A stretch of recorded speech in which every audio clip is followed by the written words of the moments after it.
Welcome to the last video of our lesson 1 series. In this video, we are using all the knowledge we have learned in the lesson 1 parts to develop a master plan. Now, this is how my portfolio currently looks like. And as you can see, I am primarily invested in large growth stocks. 92% of my portfolio consists of large growth stocks. I have taken this aggressive approach because in the long run, I want to grow my money at an average rate of 20% per annum. This means investing in large growth companies, specifically in the secular growth sector, because these businesses, once accomplished, grow at rates greater than 20%. I'm like a bodybuilder who wants to grow muscles. And in order to grow and develop these muscles, I have to hit a diet that is high in protein and exercise as well. Now, because I have predominantly businesses that grow fast, it doesn't mean that my portfolio goes up every year. There are years where my portfolio either is down or may even go negative, just like last year.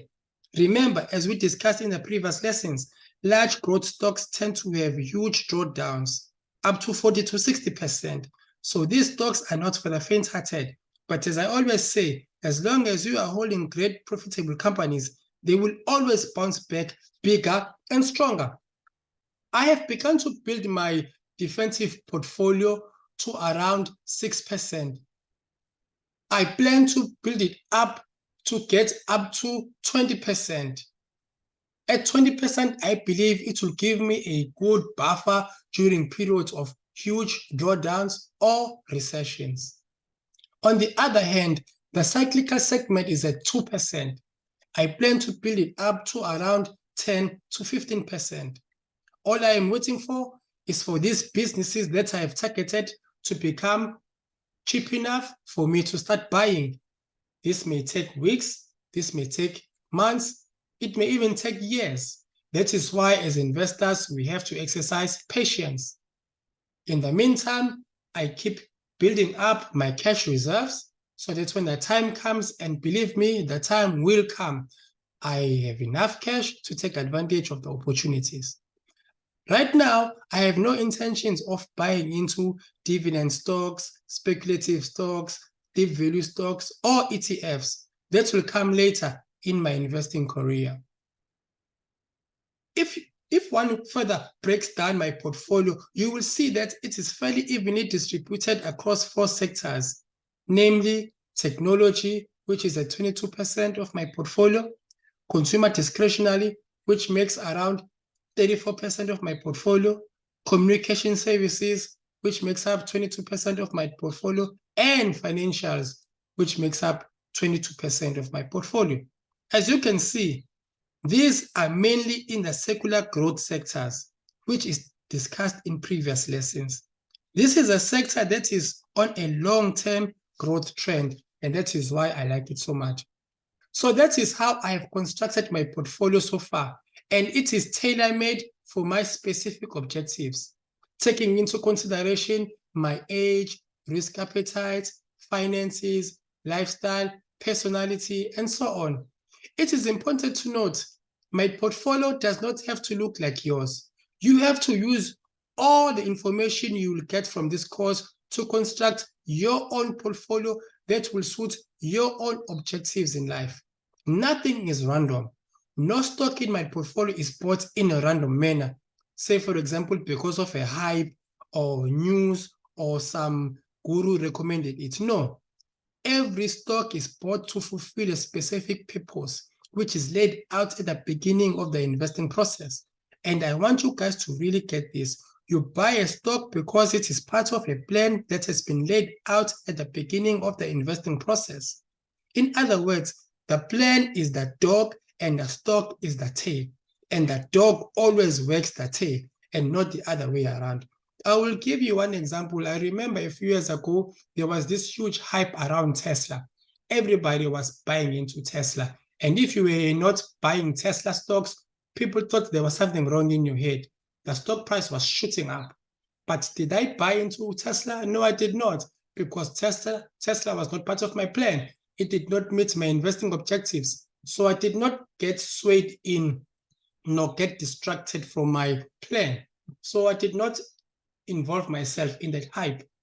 Not to say that Tesla was a bad stock or was a good stock. It just did not meet my investing objectives. Yes, a lot of people made money when the stock price was going up, but a lot of people lost a lot of money when the stock crashed. And that is why it is important to have a plan, because it stops you from being distracted or being swayed or sidetracked or even deceived by all the hype that takes place in the markets. It is important to have a laid down plan that you are following, because it saves you from all the drama that is so unnecessary in your investing career. Now, lastly, I will show you guys my watch list. I will show you the list of companies that I am watching so that you can see that everything is planned out. I don't just buy randomly. Everything is planned out beforehand. I have divided the stocks that I'm watching into the 3 segments that we spoke about in the previous lessons: defensive stocks, cyclical stocks, and secular growth stocks. Under defensive stocks, you can see that there's 3 sectors. You have the healthcare sector, consumer staples, and utilities, which we spoke about in previous lessons. Under the healthcare sectors, I am interested in Johnson & Johnson, Pfizer, and United Health. When these stocks become cheap enough, I will start buying and accumulating shares. Under the consumer staples sector, I am only interested in Procter & Gamble.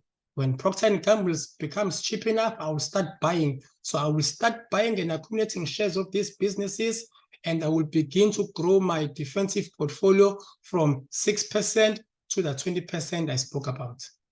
And the cyclical stocks, we see we have 2 segments I'm watching: finance and industrials. Under finance, I am watching MasterCard, Capitec, and Visa. MasterCard I do not own yet because the share has not come low enough for me to start accumulating. But the day it comes low enough, the day it becomes cheap enough, I'll start buying shares of MasterCard. Capitec, Visa I already own, but when they become cheap enough, I will also start buying and start accumulating. Under industrials, I am only interested in Lockheed Martin, which I owned before and I sold it at a profit. When it becomes cheap enough again, I will start buying shares of Lockheed Martin. So these are the companies that I am watching under the cyclical stocks, and I will start buying when they become cheap enough to grow my cyclical segment from 2% to the 10 to 15% range that I'm planning. And then onto my favorite segment, which is secular growth stocks. It has 3 sectors: technology, consumer discretionary, and communication services. We spoke about these sectors in the previous lessons. Under technology, I am watching Apple, Microsoft, and Adobe. Apple I don't own yet, but once it becomes cheap enough, I would buy stocks of Apple. Microsoft and Adobe I already own, but when they become cheap enough, I will continue to accumulate shares of these wonderful companies. And the consumer discretionary, I own Alibaba, Amazon, JD.com. Nike, I don't own yet, but I'm also interested in Nike. Once it becomes cheap enough, I'll start buying Nike as well. Once Amazon becomes cheap enough again, I will continue accumulating shares of Amazon. Alibaba and JD.com, I will not buy, I will not accumulate any more shares despite the low prices they are selling at the moment, because these are the 2 Chinese companies. They are currently in trouble. So I'm not going to be adding any more shares of these companies, but I believe that in a few years' time, these 2 companies will bounce back bigger and stronger, and they will go back to their former glory. Under communication services, I am watching Meta and Alphabet. I already own both. When they become cheap enough, I will continue accumulating and adding more shares. So as you can see, I've got a predetermined plan and I'm executing that plan. And that is a key characteristic of a successful investor. And that is a key characteristic of successful investing, to have a predetermined plan and executing that plan without fail to the letter. I hope you guys get that.